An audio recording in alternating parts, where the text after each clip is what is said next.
Welcome to Everyday Martial Artist, a weekly podcast where you'll join me, Brian Doucette, as I interview a different martial artist each episode and hear their story. Some guests you may have heard of, and some you probably haven't. Be sure to subscribe where all your favorite podcasts are available. Also visit our website at everydaymartialartist.com. If you're listening for a specific interview, I sure hope you'll stay and check out the other episodes. A very special thank you to Topher Williams for our custom theme music. And now, the newest episode of Everyday Martial Artist. Everyday Martial Artist is brought to you by KOOnline.com for all your martial arts needs. Sparring and safety gear, rank belts, uniforms, weapons, patches, and more. Wholesale supplies made by martial artists for martial artists. Visit us today at ko-online.com. Hello and welcome to Everyday Martial Artist. I'm your host, Brian Doucette, and as we do every week, we're joined by a brand new guest talking about their life and their journey throughout the world of martial arts.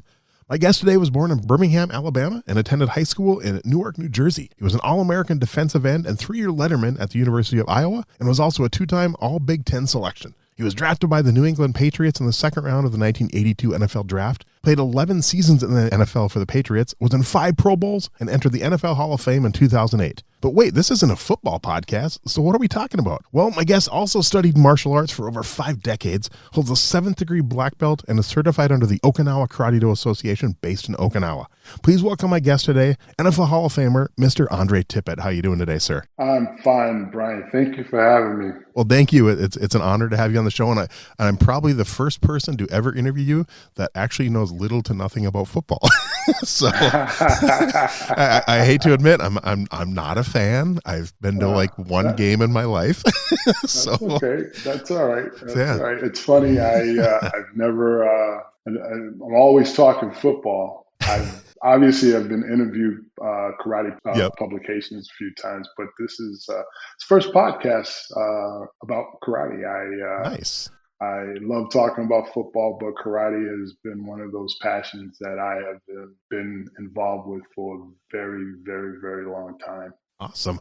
Yeah, what we like to do with all my guests, I want to go back to the beginning. You know, I've kind of read about your history and stuff a little bit, but I want to hear it from you. What led to that first interest, that first spark, and kind of started your martial arts journey? Wow.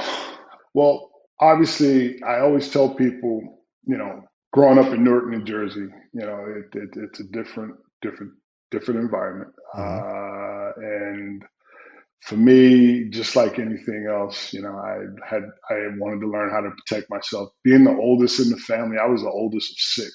Oh, wow. And so I didn't have the big brother to go to when things got a little tough. And so I was trying to figure out this thing of, protecting myself, and really didn't know what direction to go. And what happened one day, I believe we were at one of my mother's girlfriend's houses, and in their apartment, and they had a book stand. And on the book stand, I just happened to kind of look over, and I noticed it was a karate trophy over there. And I was like mesmerized by the karate trophy. And I'm like, so who does this play? She was telling me that, it's her husband, and he studies karate at this local community center. And I was like, tell me more. I couldn't have been no more than maybe 10, 11 years old, but Mm-hmm. I was enamored by the karate trophy. And that's really where it started. And it was, I got the introduction, and her husband basically took me to the community center one day, and I sat and watched practice. And it turned out to be a Bando system, B-A-N-D-O, Okay. and it's the Burmese form of martial arts. And it was pretty good workout. I mean, I got thrown in the fireworks really quick, and it was actually a couple of my buddies ended up joining with me afterwards. And it wasn't in Newark, New Jersey. It was in East Orange, New Jersey. And East Orange, New Jersey is like maybe 20 minutes away from Newark Okay. by bus. And so we literally had to figure out transportation to get to the community center twice a week to train. Wow. And it was great. I did it for about 3 years. Okay. And it was really, really nice. And it was, how do I say this? It had a little political feel to it, because what I found out later on, all of the instructors that were training there and that were teaching, all part of Black Panther group. Oh, wow. Okay. So my mother got nervous that I was going to become a Black Panther. And that was farthest from my mind. It was like Uh-huh. I just wanted to train because I was enamored by martial arts. I grew up watching the Green Hornet Nice. and I watched Kung Fu and all that stuff. So it was martial arts was something, but I didn't know about how to make my way to a martial arts school. Didn't Right. have that ability at that time. No one was in my periphery that would say, "Hey, look, it's karate school here, it's karate school there." But Mhm. the training in Bondo started it for me, and then from there, I joined. I joined an eclectic karate system that was sort of a mishmash of Shotokan and some jujitsu and it was probably MMA before MMA got popular. Okay. We did a lot of heavy sparring. We competed all over New Jersey. We would go to New York a few times a year for different karate tournaments. And I didn't spend a lot of time because also as I got older and then I went to high school, I started playing football and I Mhm. wrestled and I ran track. So I was trying to navigate, through karate. So whenever I had a lull in time, I would get as much training as I could. And it made me a better person. Mhm.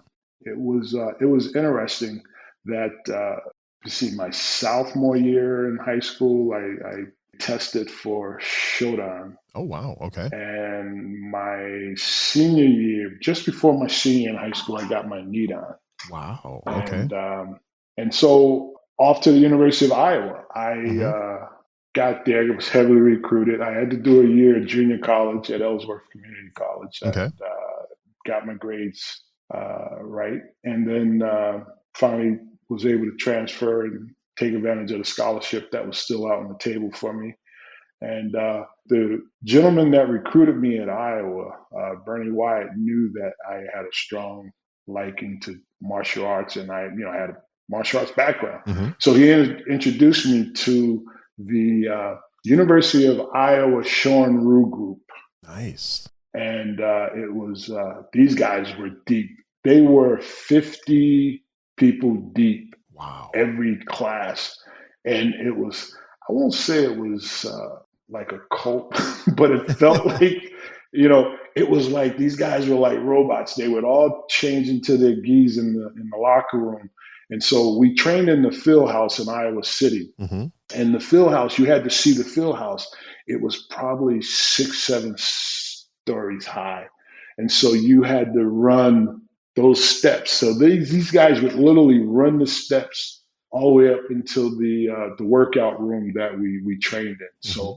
I got a taste of that for for a little bit, and it was interesting. And Wow. to see 50 50 plus people running through the stairs all the way up, and by the time you got up there, your gis were drenched, and then you would do 100 punches and 100 kicks, and it Nice. was I think he was trying to break those guys. I don't know if they were trying to break me. They almost broke me, but it was a great experience, and it was one of those experiences that out of everything that was going on with that group, it was probably the greatest awakening for me. Okay. One being that I'm growing up, starting out with Bondo, and then I was training in an eclectic system that really, and a mishmash of styles and things thrown together. Well, I got a chance through one of the black belts that was a student of the University of Iowa Shorin-Ryu Club. Mhm. The instructor at the time basically asked him to kind of be my mentor, my guy that would kind of help me prepare and kind of learn the system of what they were doing and how they did it. So he gave me the first book that was kind of like the greatest eye opening for me to martial arts lenses and really Okinawan karate. And I had no idea what I was holding on to until once I started reading. And the book at the time was the essence of Okinawa Karate-Do, and it was by Shojin Nagamine Sensei, who was Nice. Matsubashi-Ryu, Shorin-Ryu in Okinawa. Okay. I read that book from cover to cover. I kept that book for almost a year, to a point where the black belt who had lent it to me basically begged me to get the book back. He says, "Can I know you have it. I know you still read." He says, "But I need to get my book back." And I was like, "Oh man, I'm sorry." But when I got to the point where I could make some money and I could find the book, I ended up buying the book when I got drafted by the New England Patriots, and I kept it. Nice. It's still in my library today. Cool. I want to back up just a little bit. Now, when you first went to Bondo, now you were excited about going. So once you got into it and started training, what was it about it that made you want to stick with it? What specifically about that style made you stick with it for 3 years?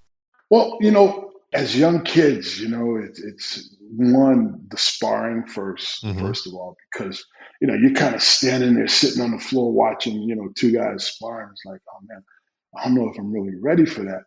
But the temptation of, I want to do this, and Bondo was really cool because we didn't wear gis like the gis that you see in karate. Mm-hmm. It was kung fu-ish pants with the string at the bottom, and we wore like a dojo T-shirt. Okay. And so it was kind of cool watching the whole look of and the feel of the dojo. We were heavy into conditioning, heavy into technique, heavy into kicking drills and combinations, and then we would do what we do in karate, yaksu kumite, so prearranged movement. And so we had a lot of prearranged movements that we were always working on. And then as we got a little older and we were taken to a few tournaments and we saw some events. So Tidy Cassell, I don't know if you know Tidy Cassell. Mm-mm. He's a big kung fu guy. He had a connection to the Bondo guys because the Bondo was big in the D.C., Washington D.C., New York, New Jersey area at the late '60s, early '70s. And so Tidy Cassell was this kung fu guy who wanted to prove that kung fu could compete with karate. Okay. So he was sort of like a hero cult fiction to us. And it was like, Tidy Cassell is going to be fighting in New York City. And so we saw him compete, and Tidy Cassell isn't a big guy. He's probably 5'8", 5'9", maybe 165. He was probably 175 pounds back in the day, maybe 5'9"ish, but he wasn't a big guy. But he Okay. had to be pound for pound the toughest guy I'd ever seen. And he was a ground fighter. And he would start up upright, but the minute, someone, Hajime, he dropped to the ground, and he would do leg sweeps and takedowns and stuff like that. And he got into some pretty ferocious fights. So seeing that kind of got my juices flowing, and the contact and the ability to defend. We also worked a lot of self-defense. So in order to learn how to protect yourself, and that piece was eye-opening as well.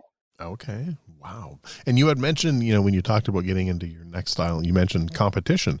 So obviously you grew up an athlete and stuff, so competition was something you were used to. Do you remember your first martial arts tournament and how you did? Yeah, wow, probably 12. I was like 12, 13. And again, New York, mostly New York, and not as much New Jersey. New Mm-hmm. Jersey is more like local matches that would get set up back in that time. But we would go to, my first tournament was Fred Hamilton's tournament in New York. Okay. And it was one of those tournaments that you'll love this. We take the train over to New York City. We probably leave 6 o'clock in the morning. We get there. The tournament is 7:30, 8 o'clock registration. We probably don't compete until 9:30, 10 o'clock. All of us young pups, we all get disqualified because aggressive contact. No one Okay. gave us the rules. It just said, you're going to go to the tournament, you're all going to compete, and good luck. And that was it. It was like you go, all of a sudden, a guy runs into me, pow, I hit him in the face, follow up with a roundhouse kick. I get disqualified. I'm like, whoa, what happened? So now I'm sitting and waiting. So now we don't know anything about anything else other than we got to sit in the stands and we got to wait for the instructors to tell us that, okay, it's time to go home. Well, we don't realize that they are competing later on, probably noontime, 1 o'clock, where the black belts, the higher levels, are all going to compete. Mm-hmm. Now they're competing, and then there's other matches that are set up. So we don't leave New York City until midnight, and this is a Sunday, and I got school the next day. Wow. We get back home. We are dead tired, but we all have to get up and go to school the next day. Ain't no getting out of that. And we're like walking zombies in school the next day. But it was probably the most exciting thing that we had ever done at that time. And, it's like, someone asked me once before, how much did it cost for the tournament? I said, I think $5. And I think that was more money than my mother was ever willing to give me at that time. And somehow I convinced her to give me $5 to compete in a karate tournament. Wow. That I got early disqualification. I had to sit around all day and watch people that were more experienced than we were. Wow. So then, did you pretty much throughout your martial arts career, did you stick with the competition part of it, or did you kind of put that aside when you started getting more serious about football? No, I still and then as I switched out of Bondo, and then we were training in the Ninjutsu-Ryu, the Ninja Karate group that we were part of. We started competing locally, so it was basically 4 or 5 dojos would agree to have a tournament at a Boys and Girls Club, and there were going to be green belt level, brown belt level, black belt level competition, and it was all kumite. Okay. And it was like, you get there, and all of a sudden, what rank are you competing at? Green belt. What rank are you? Brown belt. And you end up fighting against somebody, and you maybe won a trophy, or you didn't win a trophy. Mm-hmm. But I competed all the way through like junior high school, and then high school was a little bit more limited. I think I did maybe 3 or 4, because now I'm starting to realize, I'm a little bit more organized with football and wrestling and track. So I don't have that window anymore. So I'm like really select in what events that I get in. I get to Iowa, and I do a couple of tournaments with a good buddy of mine who I end up making friends with, who had trained in Goju. He was a Goju-Ryu guy. Okay. And he and I would jump in his car, and we would go. We entered a Tang Soo-Do tournament. Nice. A couple of times. One year, he got first place middleweight. I got second place heavyweight. And then we came back the following year. He got first place middleweight. I got first place heavyweight. Then I ended up fighting for the grand championship. And people didn't realize who I was until like the second year I came back. And like they kept saying the name, Andre Tippett. They said, are you the Andre Tippett that plays for the University of Iowa? I said, yeah. They said, oh my God, we didn't know you were you competed.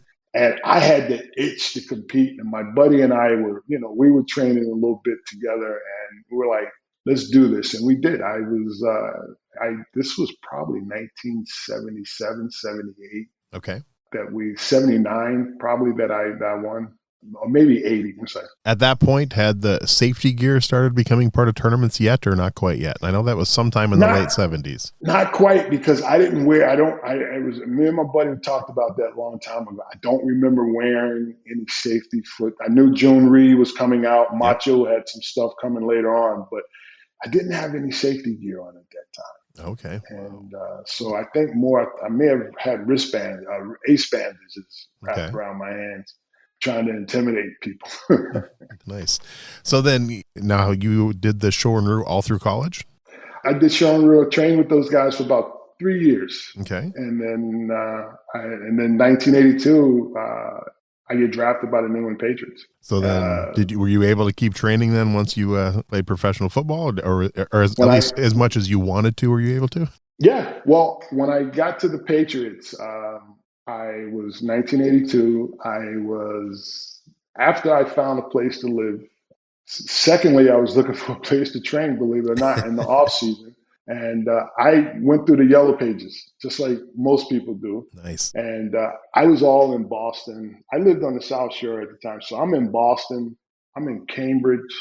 I'm checking out an Aikido school. I'm checking out the JKA, the Shotokan Federation. We should mention for the young listeners out there, the yellow pages are like Google on paper. Absolutely. Absolutely. So I had about 4 schools that I deemed to be legitimate schools that I could go and check out that, Okay. good accreditation. And so I kept looking at the drive. I said, this is going to be like a 40, 50 minute, and then no telling what's going to happen if I hit traffic. I said, I don't know. So I didn't pull the trigger at that point. And I would do this, probably once or twice a week, just looking at places. And then one day in my town where I lived, I was doing some banking one day. I was going in to make a deposit. And just before I walked into the bank, for some reason, something caught my eye, and I looked to my right, and I looked across the street, and I saw Okinawa Karate Club. Now, I had been going to my bank now for about 2 months, and I'm like, as many times as I've gone in this bank, I had never seen the sign of the karate school over there. Wow. And it caught me, and I ran into the bank, I made a deposit, came out of the bank, and it was probably 4:30 or so. Mm-hmm. Saw that the door was open sign was up, and I walked in, and basically, I'm like, oh my God, I didn't know you were here. I said, I bank across the street, and I happened to notice your sign. Was wondering if I could come back and watch class. I said, what do you guys teach Okinawan karate? What style do you? And so he was telling me, I teach Uechi-Ryu. It's one of the 4 major systems in Okinawa. And I'm like, okay, wow. That didn't really know much about Uechi-Ryu. All I knew at the time was Shonryu, Goju, a little bit of Ishinryu, but it was just, even in Nagamini's book, I look back and I'm like, how did I miss that part? But got invited back. I ran home. I only lived probably 10 minutes from the dojo. So went home, had dinner, came back, sat, watched the class, and I signed up the same night. Nice. And I've been a student of the dojo now for, I want to say, 40 years. Wow. So what was it about that? Watching that class, what was it about that style, that instructor, that school? What kind of drew you into that? It was, one, it was close. And then I, and obviously doing my homework as quickly as I could to kind of, research as much as I could, found out a little bit more about Uechi-Ryu, understanding that, 1, it was traditional karate system. 2, it was obviously one of the 4 major systems that was in Okinawa. And knowing that in the area that I lived in was actually the melting pot for Uechi-Ryu in the United States, because George Mattson, being the godfather of American Uechi-Ryu, brought it to Boston. And from there, it expanded all the way through the 6 New England states. So there,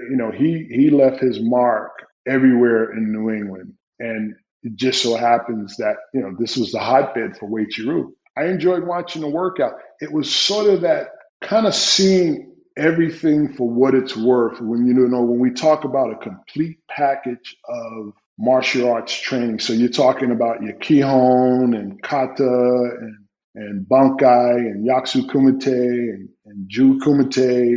It was, it was kind of like that, seeing it really up close now. I'm a little bit older now. I'm a little bit more mature. And I'm like, this is good. I like this. This has some history to it. It has, some good base, good foundation. I said, I see myself doing this for a little bit. Nice. And it just, through that connection with my instructor, he and I have been like, big brothers, little brother, big brother to each other. And we've traveled together. We've traveled to Okinawa quite a few times together and gotten to train and watched our kids kind of grow up together. And it's been awesome. Nice. So throughout your 11 years then with the Patriots, during the actual football season, were you able to train at all then, or were you pretty much only training in karate during the off season? I would. Well, I was gung-ho. So I figured, Tuesdays was our off day in professional football. Okay. So I figured either late a Monday or Tuesday. So I was kind of consistent Okay. with coming in like on a Tuesday and getting a workout and just reminding them, look, it's in season, so I'm not going to kill myself, but I want to stay on top of my game. Okay. And so I would periodically come in on a Monday or Tuesday, and then sometimes even I would even maybe do a light workout on a Friday evening because we would practice and we'd be off the field by like 2 or 3 o'clock. So I had a little time. I said, well, you know what? Let me sneak over to the dojo and go train. So, Nice. but once the off season was around, I was back in it. I was going and I was competing tournaments. Okay. Wasn't supposed to. I was going to say, did they let you Yeah. do that? Okay. Nice. It technically was in my contract. And, if something had to happen to me, through the years, I mean, I competed a long time. I mean, you're talking back, as far as from, 72, 73. I stopped competing probably 95. Wow. 94, 95, I stopped competing. Dang, that's impressive. So, I stayed in the game. I loved it. And Nice. the funny part was, I'd be in the tournaments and then all of a sudden people hear the name and I'd get a chuckle out of it because all of a sudden, who is this guy? Because, you're looking at a big guy. And so my friends see YouTube videos of me fighting and stuff like that. Why are you always fighting little guys? I said, well, here's what happens. There's a lightweight division, middleweight division, heavyweight division. We all win our divisions, and then they need to figure out who the grand champ is. And so you just draw a number, and if you're lucky, you don't have to. And if you're unlucky, we end up going against each other. And I said, people would always assume because I was big, tall, that I was slow. And all of a sudden, we're on the line, and you get the hajime, and then all of a sudden, I'm blitzing off the line, and they're like, whoa, wait a minute, what in the hell is going on here? So I had a lot of fun with that. That was, being light on my feet, quickness, and people were, man, I had no idea. I said, yeah, I know most people don't, and it's, I use it to my advantage. But Nice. I love to compete. I mean, I put my mouth where my heart was, and was a lot of great competition, especially here in New England area. I used to compete in the Crane tournaments, which was a big New England Karate Association. Okay. It was the open karate system that competed in the Crane. Now I did that from 82 until about 90, and then I switched over to just strictly AAU and traditional Japanese Okinawan tournaments. Okay. Moving forward. Wow. And so it was two different worlds. Yeah. Two different worlds. So did you ever try to recruit any of your teammates into martial arts? I had 3 teammates that trained probably for about a year. When I opened up my dojo in 91, 92. I opened it up. So I went from 91, 92 until about 2001. I closed the dojo. Okay. But yeah, I had 3 teammates that trained religiously for about a year. Okay. That's And cool. they saw the benefits of it, and they understood. Well, they watch me, and they're like, man, I got to learn that stuff. Nice. And I love how they were. I got to learn that stuff. And I said, well, Talking about teaching a little bit. So what do you remember the first time? Like what belt level? When did you first start teaching? When did that become something that you were passionate about? Well, obviously, even when I was training back in high school, during my high school years, my late middle school years, at the brown belt level was probably the first time Sensei would give somebody, give me a couple of people. I want you to go show them work punches and kicks with these guys. So, yeah, you got a feel for that. But Okay. it wasn't until really though when I joined the Okinawa Karate Club that after a couple of years of training there that and Sensei knew I had a background, black belt background, and so he would let me teach the sparring. Oh, nice. So I was always in charge of the sparring at the dojo. So that right away, I was heavily involved with making a contribution. And then I eventually, as I moved up, I think I got to Sandan, and at Sandan, I actually tested in Okinawa. Oh, wow. I said, I think I'm ready to open up a dojo. And I opened up the dojo, and like I said, I ran the dojo for almost 9, 10 years. Okay. My biggest regret was closing the dojo. Really? Yeah, and I was trying to, at the time, I was kind of still working, and I still work for the organization now, but I was working in the England Patriots, but I was trying to become this next general manager. Or I was trying to be somebody big Mm-hmm. out there, and scouting was part of it. And I figured that my opportunity was coming up. And right around 2000, I had to make a decision. Do I keep the dojo, let my senior black, because I had about 10 black belts at that time. And so I'm like, do I let the seniors teach? I show up, a couple of times, a month, just, when I can during the off season, and trust that they're going to do the same job that I've done with the dojo. And I couldn't make a decision. I was having a hard time with leaving that responsibility to someone else, because I would hate for something to happen to a student and I'm not there. Right. And my guys are. I had some guys that were kind of wanted to make tough guys out of 7, 8 year olds, and I'm like, no, we don't do that. I said that's not how we. And they were good guys, but I was just afraid of not being there. Okay. And kind of supervising guys and everything, and making sure things were done the right way. Oh, you're actually my second guest in the last 2 weeks that has said their biggest regret was closing their school. Yeah, I did, because I started teaching again. This is my second year. I started a karate club at a local college here in town, and it's probably greatest excitement that I've had in a long time. And the students are out on break right now. They should be back in another week. But second year, I got about 8 students that have been training with me now 2 years, and it's a lot of fun. It's a lot of fun kind of getting back in there again. So think back to then when you were in high school, when you first started teaching, to now. What do you think has changed the most about your teaching style? Patience, perseverance.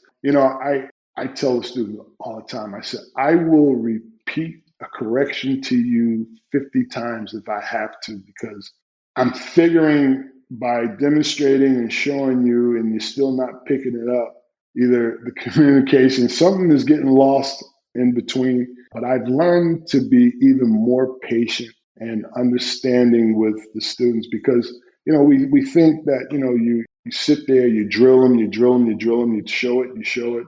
And then all of a sudden, okay, all right, everybody push back. We're going to do it as a group. And they're still having problems, understanding the movement of the kata, or the combinations of the yakusu kumite, and or the bunkai. I don't know. I'm forgetting them. I'm mixing the moves up. So patience. And I've learned that from my sensei, Steve Banchek at the Okinawa Karate Club. I watched him. And he's the person that I kind of honed my teaching skills under, because he's a teacher by trade. And so at the time when I first started there, he was still teaching during the day, and then he had his dojo at night. But he specialized in teaching young kids, and it was amazing. And I learned a lot from him. And patience is obviously one of the things that he always talked about. And just, I watched him with the kids. Now, he was stern. He was tough with them. Mm-hmm. He expected a lot, but he was very patient. And I think that's the one thing that still stands out with me today. It's just, what, you got to be patient with people. And, you can have a room full of people. You can have 10 people in a room. You can describe something, and, guarantee you ask each person what they saw, everyone's going to give you a different version of what they saw you do. You just have to patience. Patience is nice. So talk a little bit about training in Okinawa and what that's like. That was eye-opening, and it was pretty cool, because, we're so used to doing things as a group. On the dojo floor, you got 10 to 15 to 20 people on the floor, and everything's done in groups. The Kihon, kata, and then when you break up and you do some individual stuff, but you always come back in groups. And in Okinawa, it's not like that. It's like 8 or 9 people in the class. There's really, like, the class starts at 7:00. So all of a sudden you'll see 3 or 4 people coming in at 7:10, 7:15. And, they'll train 2 hours, But it's like, so you're looking up and you're like, this guy's late, Sensei's not saying anything. But in Okinawa, it's all individual. So they'll say, Brian, son, you come up, you show me, I want to see your Sanchin kata. So you do your Sanchin kata, and all of a sudden you're getting corrections as you're doing the kata, and you'll go through it, and then he'll tell you, work on this, this, and this, and he'll tell you, he'll show you a way. Andre-san, come up, Sanchin. And so what we all get every time that we went to Okinawa, it was all individual attention. So I thought, oh, they're doing this just for us. But I later found out that's the Okinawan way. They don't teach as a group. You don't have, now, I think at some point they tried to do that because of the military background and, back in the day.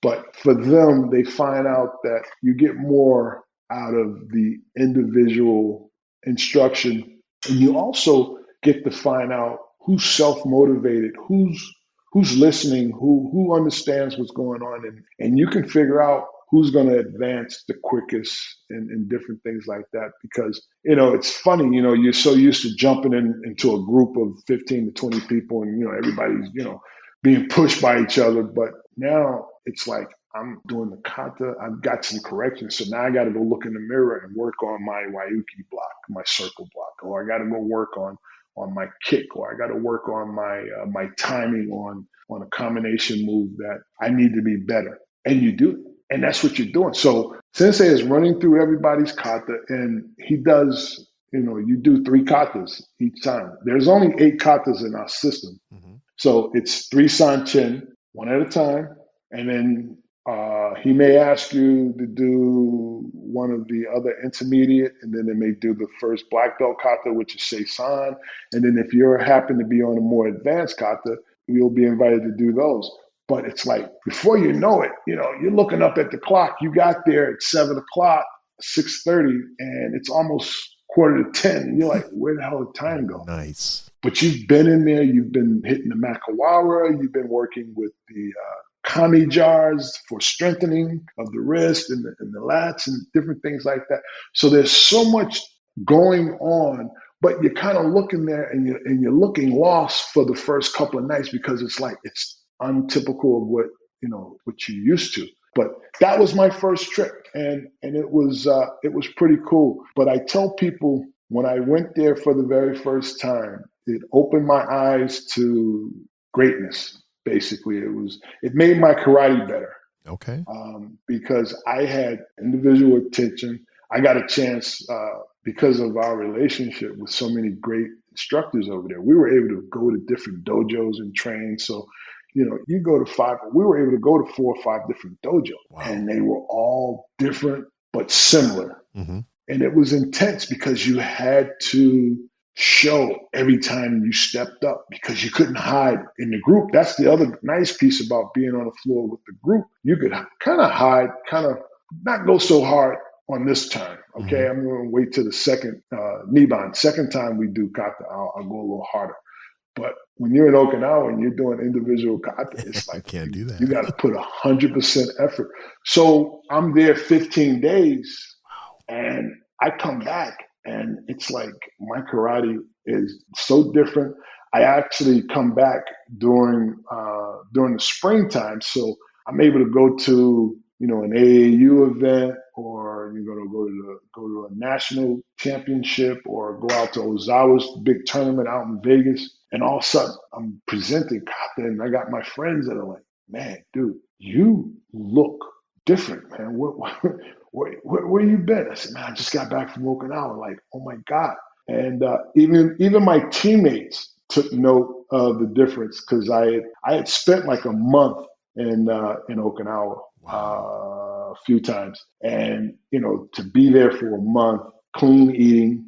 I mean, the Okinawans, the way they eat and freshness of the food is unbelievable. I came back, you could probably strike a match off of me. That's how tight because I was also able to work out, get my lifting and running in the morning on Kadena Air Force Base. So okay. We had a connection. So I was able to get that workout early and then do the karate training later in the day. So, but the individual attention is the thing that really sets it apart for you in Okinawa. That's really cool. Now, I read somewhere that you've also done weapons training over the years. So just talk a little bit about that, kind of like what's your favorite one or two weapons and stuff, and have you ever competed with weapons? I absolutely love weapons. Always wanted to do weapons and never had the real opportunity.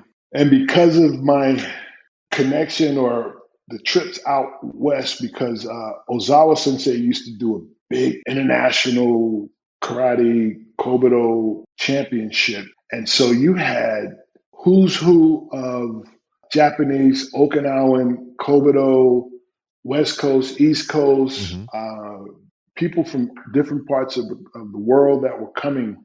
This was like a 2-day, 3-day tournament. And so you would see the masters demonstrating. And I had messed around a little bit. Sensei Hillman, Bruce Hillman, down in PA, teaches Kobudo. So my first introduction was with him, had him come to our Okinawan Karate Club to do a seminar one weekend. We dabbled in Bo and I think Sai at the time. And we messed around and some of us competed with, a couple of the katas that were taught to us. But it wasn't until I kind of was in Vegas for the Ozawa tournament that I got a chance to see Oshiro Sensei do Uechi-Ryu. And if you've ever seen Uechi-Ryu, it's one of those systems of Kobudo that it flows consistently, it's effortlessly, and there's no stop gaps. It's just continuously hand. I was caught off guard by watching him, and I saw him and went right up, made an introduction, said hello. Sensei, I would love to come out and visit. And his dojo was out in San Francisco. Okay. So I would go out once a year. I would go out for about 4 days, and I would just train, would do one-on-one private lessons with him. I did that for a long time, probably 10 years maybe.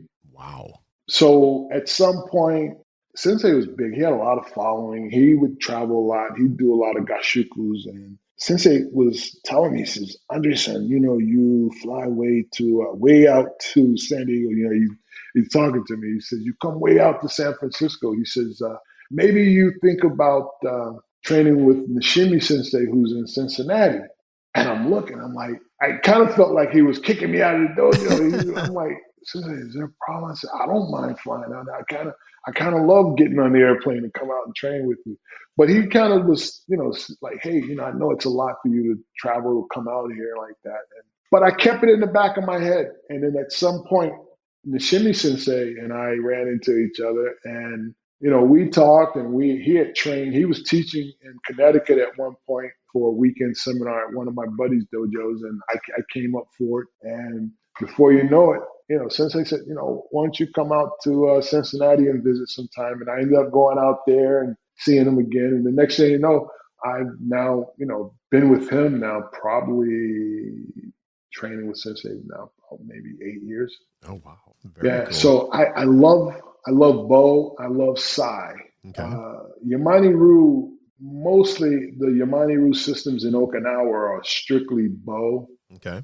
But Nishimi Sensei and Oshiro Sensei both have instituted, obviously Bo is the primary, but secondary Sai, Tumfa, Kama, Iko, which is an or. Okay. And I think I mentioned Kama. Yep. They created katas for that. Okay. And I just love it because Kobudo, as I tell my students, and I've told students through the years, it's going to help improve your karate because the Kobudo is just an extension of your karate. Mm-hmm. And I saw that immediately when I started going out training with Oshiro Sensei back in the day, that my karate got better because of me working with the Bo so much and doing different things like that. It did. It made my karate better. It made me a better karate student. Nice. So what do you think from your karate background helped you with football? So I tell people all the time, for me personally, it was like self-defense. It was like hand-to-hand combat because I was a defensive player. Okay. So offensive guys are trying to block me. Guys are trying to knock me off my feet, knock me down if they can, move me off my pedestal. So now I got to figure out how to use my strength, my speed, which I was blessed to have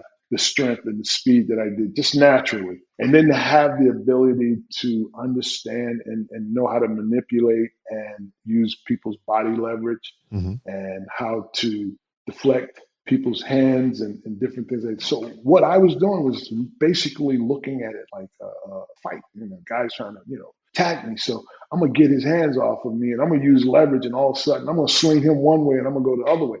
And that's what I was able to do. I was able to use fast hands, be aggressive, and constantly manipulating people. And they didn't realize what I was doing. Just flicking and moving and hitting people in the forearm. Now we do kote kite, a lot of body pounding in Uechi-Ryu. Okay. So not many people want to get hit in the forearms. And so I'm hitting you in your forearms, and all of a sudden you're getting that tingly feeling like, what the hell did he just do to me? Nice. And all of a sudden, naturally, they're snatching their hands back at me as a pass rusher, going to go get the quarterback. You've already dropped your hands. Now I'm going to take your uniform or your jersey or your shoulder. I'm going to tug, punch through, get behind you and go hit the quarterback. So I was able to do all of those things and use it as extra material in my repertoire. That's cool. So what advice would you give someone who is thinking of getting involved in martial arts for the first time? They know nothing about it and they just want some tips. Hey, what should I look for in a school? What should I look for in an instructor? And maybe something I should avoid. I'll tell you what I've always said to people, and I used to get this question all the time. I would look up, and I kind of knew who were good schools, who were bad schools. Mm-hmm. And I would tell parents, they would come in and say, we're looking at dojos, hope you don't mind us coming in. We're going to look around, and can you have any recommendations? I would give them, I said, I'd like for you to go visit these 4 schools. You should go make choices. You should always have choices. Mm-hmm. I'd give them 2, what I thought was kind of, I wouldn't let my worst enemy go there. And then some really good schools. And I said, I want you to go see those schools. And then you make your choice. I said, because what would happen was they would go there and they would come back and they say, oh my God, I can't believe what I saw in this one school, or this other school was really good, but it's far away. But we really like what you do. You let our son do, a free class, and he likes what's going on here. So we're going to sign up here. So, I tell people all the time, I said, you have to, one, make sure that, place that you're going or you're going to sign your kids up for is a repo school, place that's going to care for your kids, going to care for you. And it's not so much as, who's the toughest person standing when the end of class. It's who's going to be compassionate, who's trying to not only teach good karate, but teaching you to become a good person. The Okinawans won't accept you in the dojo if they get a feel that you're a bad person, or you're a person that's out to hurt people, or they've heard bad things, or they have a feeling. And I think we all have that intuition about us. It's like we tell our kids, I don't like that. Don't bring that person to our house again, or I don't want you hanging out with.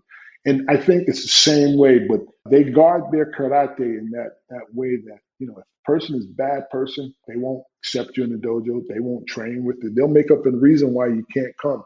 And that's the thing that I've tried to share with people. To this day, I tell people all the time, I said, they allow you to come in and watch. And if you see that, there's patience on the floor, there's a lot of repetition, there's correction that's being done, there's a little sternness, but fair. I said, that's one place to consider. But if you go there where they're going to want to make you sign a contract and, you can't come and watch unless you sign up right now to do 5 classes at $8,000. I said, you not only do you run out of there, you go and don't you ever return. Because there's a lot of charlatans that are out there. Unfortunately. There are people that give martial arts a bad name. I tell people all the time, there are great Japanese, Okinawan, Korean, Chinese systems that are out there. And I say, you just got to do your homework. You just can't fall for the first thing that you see, that you believe. I said, because a lot of people that know how to convince you to sign on the dotted line, but they may not be good at teaching karate or teaching judo or teaching kung fu or teaching tang sudo or taekwondo, but they're good at manipulating and bringing you in. So you got to be careful, and you got to careful about that. There's so many nightmare stories that I've heard about, different schools in the area that I just know enough now to tell people, here's what you're looking for, and you go out and you got choices. Nothing like having choices. I said, you don't go out and buy your first car without test driving 3 or 4 other cars before you buy that final car. And it's no different. I said, I would never let my kids or anybody else's kids go somewhere where I didn't think that they'd be taken care of. That is a nice thing compared to, like, when you first started, there's definitely more options where, back then there was maybe one school in a 100-mile radius, where now you might have 10 within a 5-mile radius. So you definitely have options now. Absolutely. Well, and back in my day, wasn't a lot of kids training. I mean, we had to train with a lot of adults. It was like, we were always big for our age. Yep. So they assumed that, we could take it. But, hindsight being what it is, you're right. There's so many options now. You've been in martial arts most of your life. What are your thoughts on MMA and the UFC? And is that something you're a fan of? I once told some law enforcement friends one time, and they were asking me about training. Mm-hmm. And I said, if you want to train for the art, then do karate or tang sudo or taekwondo, good traditional schools that are going to teach art the right way. You want to do that. But being in law enforcement, and that at some point you may have to throw hands on somebody, I said, tell you what, MMA is it's going to give you everything that you probably may encounter as a law enforcement official. And so I've always been enamored by it. I know it's for the young at heart. I mean, I don't think that was something that would strike my fancy. I've always been in love with the art of Karate-Do, the art of the way. I've always enjoyed that aspect of it. So I never went to kickboxing route and different things like that. I like the art part of it, but I always thought it was great for law enforcement officials. Nice. Who are 3 or 4 names you would put on your personal Mount Rushmore of martial arts? Wow. I tell you what, I've been blessed because of, the fact that I played professional football and, got to know a lot of people. And I too kind of reach out to folks out of the sky blue and make connections that way. I've met so many people that are freaking awesome. When you meet people and they have that ability to make you feel like they've known you for 30 years, that's special. And so I would love to have met Kanbun and Kanai Uechi, the founders of our system. Right. I would have loved to have met someone like Don Draeger. Oh, yeah. Yes. What a wonderful experience. I mean, I've been reading his books forever. I know a gentleman, and it's funny. I'm going to tell you this guy's name. His name is Bill Hayes. He's a Shobayashi Shorin-Ryu guy, former Marine. He trained in Okinawa. And I kind of found out about him because I read his book. He has a book out, My Journey with the Grand Master. So I read the book, and he's big in the Virginia, D.C., Maryland area. Okay. I know a lot of Shorin-Ryu, Goju-Ryu, Shorin-Ryu guys. Shorin-Ryu is big in that area. And they always get together for these gashukus down there, those intensive training, those 3 or 4 day training camps. And his name has been bounced around a lot. And I got a chance to kind of just follow him. He and I have always corresponded through email. And we have never sat. We've always talked about we're gonna run into each other, and he's one of those guys that has a wealth of knowledge. Okay. And he's a guy that looks like me. I always tell my kids, I say, you always want to find somebody that, like-minded, that's successful, that's doing things the right way, that look like you, and befriend those people. See how they're going to help make your life better, how they're going to help make you a better person. And he's one of those guys that I've heard nothing but great, great things. I know a lot of people that know him, and they all have told me the same thing.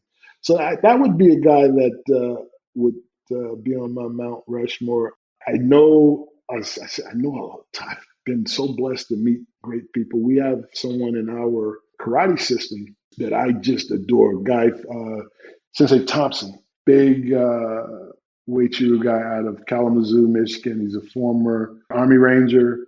He was, and I believe at the same time that George Mattson was training with Kanai Uechi.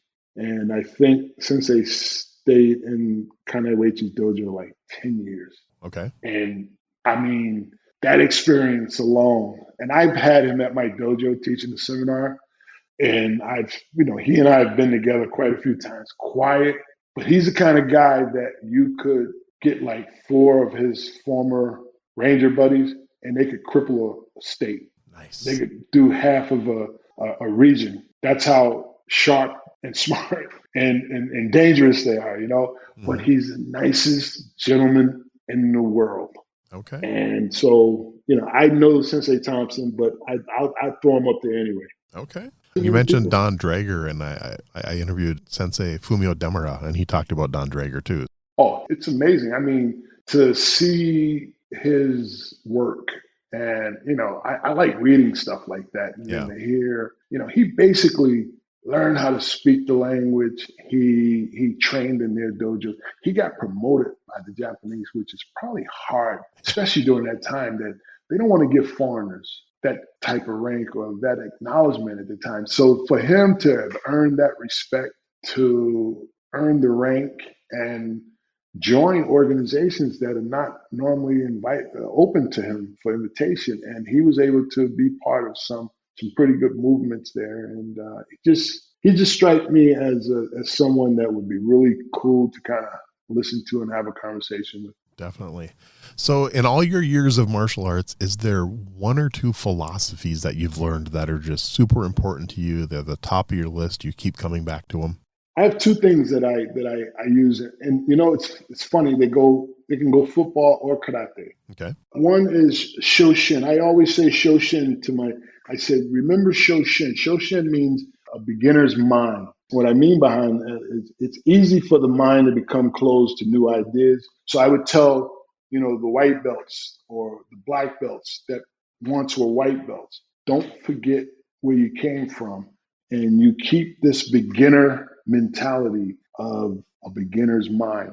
And, I used to have the kids write stories or reports on Shoshin, and they would research it and they would understand it. So I always use Shoshin. I use Shoshin also in football. It's the same concept, no matter how good you get. And I mean, my rookie year was 1982. My last year was 93. I've had 4, 5 different head coaches. And each time I had a new position coach, I never took the attitude that, what are you going to teach me? I'm a 5-time All-Pro. But no, I didn't take that attitude. It was like, all right, it's going to teach me. So each turn of my career, it was somebody new that I got a chance to work with, and they made me a better football player. Okay. Nana Karobi Yaoki. You know it as fall down 7 times, get up 8. Yep. And it's like that. It's a proverb of basically never giving up. It's that, it's that indomitable spirit. Mm-hmm. And it's like life looking you right in your eye. And if you want to quit, it's okay to quit. But if you want to fight, here's the way you will yourself on someone. And it was the same thing with me. It's like if I'm fighting you in the first quarter, and then come fourth quarter, everybody's a little tired. We got some wounds. Everybody's cut up and bleeding a little bit. And now I got to figure out how I'm going to will my spirit on you. And that's that Nana Karobi Yaoki, fall down 7 times, you get up 8. And you just wear somebody's mentality. You just wear them out, wear them out, wear them out. Those are the 2 things that I constantly use, football and karate. Nice. I like that. All right. I got a few fun questions to wrap it up here. And this one you might have already answered earlier on, but do you have a favorite martial arts book? Wow. That Essence of Okinawa Karate-Do, I tell everybody It's a great book, no matter if you're Japanese or Okinawan style. It's by Shoshin Nagamine.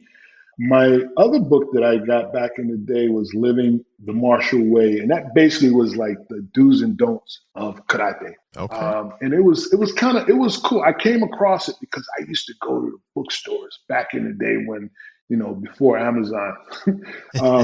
I was able to go to these bookstores and I just, would look through books. And that Living the Martial Way was pretty good. Forrest Morgan was, I think, the author. Okay. But it literally took you through everything. And it's one of those books that the do's and don'ts. Mm-hmm. Obviously, Zen in the martial arts is something that I saw a long time ago. I read through that, Joe Hyams, and great book. Karate-Do, My Way of Life. I think everybody and anybody, no matter what style, Okinawan, Japanese, Korean stylists have read Funakushi's Karate-Do, My Way of Life. Yep. Nice. Those are some great books. I got a ton of books too, but the ones those books are kind of like the ones that stand out the most for me, that did a lot for me. Very cool. All right. Now this one you might not have an answer for. I know you were a younger guy in the 80s, so maybe, but do you have a favorite martial arts video game? Were you ever into video games? I wasn't. Okay. I wasn't. No problem. Video games. Yeah. That's usually 50-50. So some guess yes, some guess no. But all right. How about a favorite martial arts TV show? Wow. Well, obviously, for me, Wild Wild West. Oh, nice. James Conrad was doing karate. People don't even realize what they were seeing, but I knew it. I knew he had a martial arts background because I was always buying Karate Illustrated Black Belt magazines. And, back in the day, they were like 50 cents. Yep. And that was more money than God to me than Kung Fu. Yep. Then the Avengers. Nice. Yes. And Green Hornet. Okay. Some good answers. Green Hornet didn't last long, but it was. Yeah, unfortunately. Cobra Kai, which is now. Yes. But, I enjoyed because I enjoyed the Karate Kid movies. I love Cobra Kai. I loved it because it opened the door to karate training for people who had never seen karate before, people that always wanted to do karate. So they saw the Karate Kid and they're like, how much is this really true? I said, well, they ad-libbed on some things. I said, but it's the concept. Yeah. All right. Well, that kind of leads into the next one. Favorite martial arts movie? I think everybody in my era was Into the Dragon. Yep. My first martial art movie, though, was Five Fingers of Death, which was crazy. Nice. But the real martial art movie that kind of like said, oh, wow. We ran out of the movie theater thinking we were all Bruce Lee was Into the Dragon. But nowadays, I love the John Wick series, even though, it's like 15-minute fight scenes. It's still the action of what you're seeing that holds your attention. I even like the Equalizer with Denzel Washington. I mean, he's throwing some things out there, letting people know that, no matter how old you are, you can still get down. Yeah, there's some good fight scenes in those movies. So, all right. So final question. This one doesn't have to be a martial arts movie, just a favorite movie fight scene. A favorite movie fight scene. My favorite movie fight scene. Wow. So I didn't throw Billy Jack in there because it really wasn't full martial arts. But the fact that, and I tell people this all the time, they say, well, that wasn't Billy Jack. That was like Bu Hong Sung. I was like, yeah, I know that. I said, I had the karate magazine he was featured in. I said, but the fact that Billy Jack said, I'm going to take my right foot and I'm going to hit you on your left side of your face. And there's nothing you're going to be able to do about it. And then he takes on everybody in that park, running around barefooted. I thought that was the coolest thing in the world. So that's my favorite. That's a great movie. It's an oldie one, but yes, it was pretty cool. Yeah. Oh, hey, when they're good, it doesn't matter how old they are. So absolutely. I guess I tell everyone, hey, go watch a Bruce Lee movie. They hold up. Any of those old ones, if they were done right, they hold up today. So telling you, they're strong. Nice. They're strong. I still every now and then I come across it late at night. I'll watch Into the Dragon on TV. There's about probably 15 to 20 movies that I will watch once a year. And a lot of the martial arts ones, I'll watch Enter the Dragon once a year, Karate Kid, Best of the Best, Perfect Weapon. A lot of the 80s ones that I grew up on, I'll watch them once a year just because. Bloodsport, Oh, yeah. Oh, I watch them all now. I picked out the ones that jump out at me, but there's so much martial arts. And there's some soppy stuff that's out there too, but there are a lot of good guys that are out there that are doing some nice things. I mean, it's entertainment. Yep. But if you got a background, you understand. You're like, okay, that's pretty. Wing Chun. Yep. It's like what's his name? Danny, he does Wing Chun in his movies now. can't think of his full name. God, he's a Wing Chun guy. Godly, I'm drawing blank on his name, but he has probably 10 movies out. Okay. And he's done so well, but he has reintroduced the Wing Chun, which everybody knows Bruce Lee started out in Wing Chun before he created, Yep. Jeet Kune Do. When he did that, he probably did more damage to the martial arts scene than anything, because he gave everyone the calling card that they could go out and create their own karate system. Right, which a lot of people did. You think about everybody. Everybody thinks they can go out and create a karate system. Like, no, you can't. Bruce Lee spent years and years and years and years doing this. And you just can't go out and say, all right, I'm going to create my own karate system. There's a lot that have tried, and there's a handful that have done it very well. So, which is good. There's definitely, there's some good systems that have been created in the last, 30, 40, 50 years. But like you said, they put the time in, they did the research, and absolutely. And then when you see those people and you check their background, they were part of a legitimate system before they went off to do their thing. So they had a base and a foundation to start from. But like you said, there's a few that like, I can do this. Yeah, exactly. Cool. Well, Andre, I want to thank you. This has been so much fun. Like I said, I honestly didn't know what to expect because, like I said, I wasn't a football fan, so I didn't know much about you other than the little bit I read online. And I've so much enjoyed you're such a great storyteller. I've enjoyed hearing your story, and I definitely hope to meet you in person someday, and who knows, maybe hit the heavy bag with you or something, or work on some weapons or something if I ever get out to the East Coast. Absolutely. This has been great, and like I said, I think this is my first interview over the airwaves, so it's pretty cool. I've always prided myself with being legitimate in everything that I do. I used to see where people were getting honorary ranks and stuff like that. Mm-hmm. People used to ask me, are you a black belt? I said, yes, I'm a black belt, but I'm not an honorary black belt. I pride myself on doing it the right way and being legitimate in everything that I do, having the proper paperwork and credentials. And that means a lot, says a lot.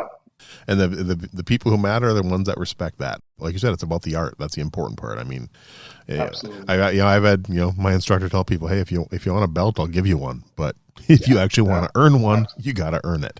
Absolutely. Doesn't mean like Mr. Miyagi said, karate's not here. That doesn't mean anything. So that's right. Nice. Well, just once again, from the bottom of my heart, thank you so much. I can't wait to get this episode out, and I hope the listeners will love it. If my math is correct, your episode should be out on January 19th, I believe. So you're episode number 98. Awesome. I appreciate the time, and wish you all the best, and Happy New Year to you. Same to you, sir. Thank you very much. All right. Thank you. Thanks for listening to Everyday Martial Artist. We hope you will join us every week for a brand new episode with a different martial artist telling their story. If you enjoy the show, be sure to leave us a review. Also, be sure to check out our website at everydaymartialartist.com. There you can find all of our episodes and contact us to suggest guests and ask questions. Again, thanks for listening to Everyday Martial Artist, and we'll see you next week.